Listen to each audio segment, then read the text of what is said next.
ተይኝ። ይኸውልህ አንተ ተመለስ። ምንድን ነው የምታወራው? ስማ ፋፊ በቃ ተይኝ። ይኸውልህ አንተ ተመልሰህ ጸበል መግባት አለብን። ተመልሰህ ወደ ጸበል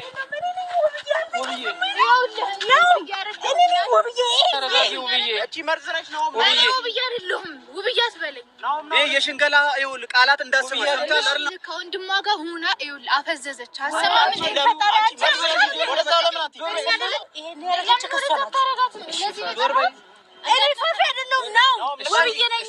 በጣም ብዙ ሰው ነበረ። ጸበል ላመጣለት ሲሄድ እኮ የት እንደገባ አላውቅም። እናንተ ናችሁ አይደል? ኮንፊደንስ ካለሽ እስቲ ቁሚና አፍዝዘሽ አመጣሽው እኮ እኔ አፈዘዝሽው እኮ አንቺ ነሽ እኮ አፍዝዛ ደንገዙንማ አንቺ ነሽ የምታውቂው። ውብዬ አታልቅሽ፣ ተረጋጊ። መፍትሄው እንደዚህ በማልቀስ አይደለም የሚገኘው። ወደ ጸበል እንወስደዋለን ድጋሚ ይገባል።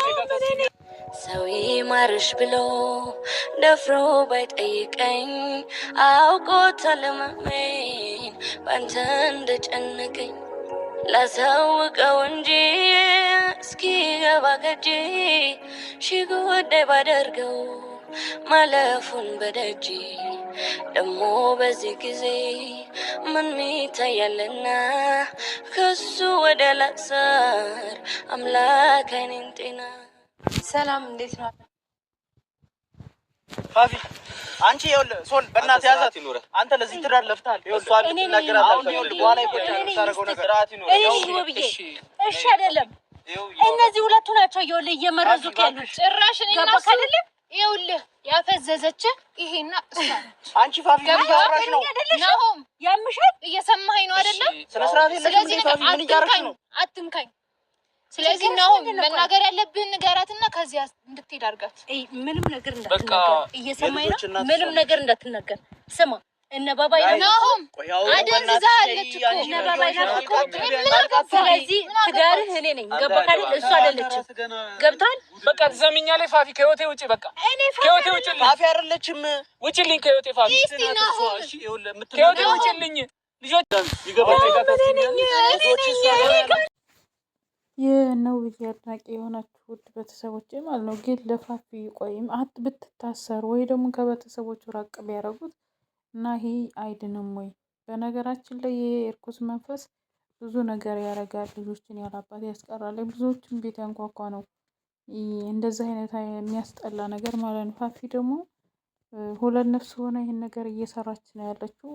ነገ ምን ይገጥመዋል ልጄን ምናምን ብላ እያሰበች አይደለም። የፊቷን ነው እያሰበች ያለችው። በኋላ የሚመጣውን ነገር አላሰበችም ማለት ነው። ሰላም ጤና ይስጥልኝ ውድና የተከበራችሁ የመታገስ ቤተሰቦች እንዴት አላችሁ? ሆነ ያለው እግዚአብሔር ይመስገን ሁሉ ሰላም ነው። እንግዲህ ዛሬ እንደምታዩት ያው መግቢያ ላይ ማለት ነው ውብዬና ናሂ ፋፊን ውብዬ እያለ ነው፣ ውብዬን ደግሞ ፋፊ እያለ ነው። ፋፊ እነሱ ናቸው የመረዙ እነሱ ናቸው እንትን ያሉ እያለችው ነው። የራሷን ስራ ወደ እነሱ ወደ ውብዬና ወደ ወንድሟ እያላከከች ነው።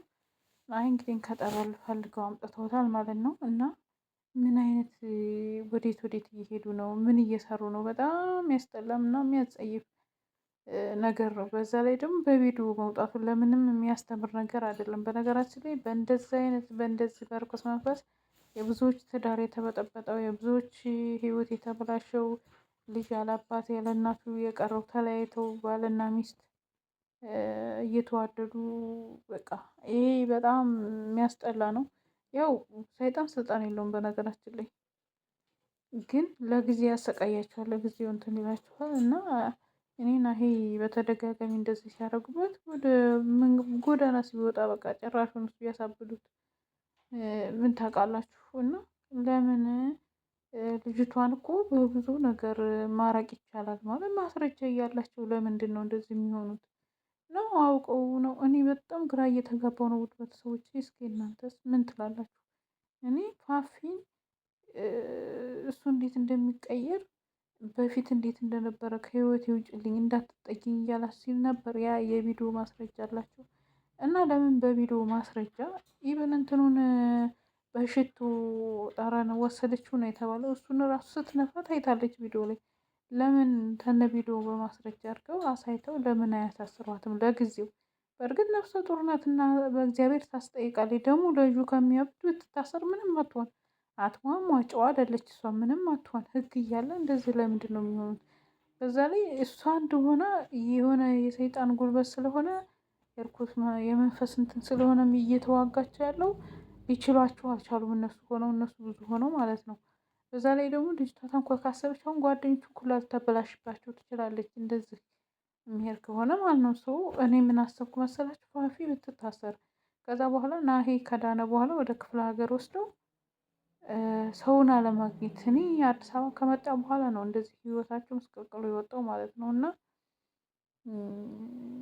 አብረው ሆኖ እሱ መቼም ሊፈውት አዲስ አበባ ውጭ ቢያወጡት ወደ ቤተሰቦቹ ና ተብለሃል ብሎ ወደ ቤተሰቦቹ ቢወስዱት ብዬ ነው ያሰብኩት። ምክንያቱም እዚህ ጋር ምንም እንትን እያለ የዋድሮ ሌላዋን ተገላገልኩ ስል ሌላ ሰው ይመጣበታል። ሌላዋን እንትን ብሎ ሲመጣ ሌላ አሁን ነገም ይሻለው ራሱ ይሄ ሌላ ሰው መምጣት አይቻልም። ስለዚህ ከአዲስ አበባ ቢርቅና ሰዎችን ብዙ ባያምን ብዬ ነው የማስበው። ውድ ቤተሰቦች እናንተ ሀሳብ አስተያየታችሁን አስቀምጡ። ይሄ የኔ አስተያየት ነው። በሌላ ቪዲዮ እስከምንገናኝ ሰላማችሁ ብዝት ትርፍ ይበል እያልኩኝ ወዳችኋለሁ። የኔ ውድ ቤተሰቦች ላይክ፣ ሰብስክራይብ የምታረጉኝም እጅግ አድርጌ አመሰግናለሁ። ከእንደዚህ አይነት ከመጥፎ ሴራ ከሚያሰርባችሁ ፈጣሪ ይጠብቃችሁ። ሁላችሁም በየሃይማኖታችሁ ነው የምለው። ሙስሊም ወገኖችም ኦርቶዶክስ ወገኖችም ሁላችሁም የሀገሬ ልጆች እግዚአብሔር ከእንደዚህ አይነት ይጠብቃችሁ፣ ይሰውራችሁ። በዙሪያችሁ ለእናንተ ቅን የሚያስቡ ጓደኛም ሆነ እህት ወንድም ያው እግዚአብሔር ጥሩ ነገር ያሳስበን ነው የምለው። ወዳችኋለሁ ባይ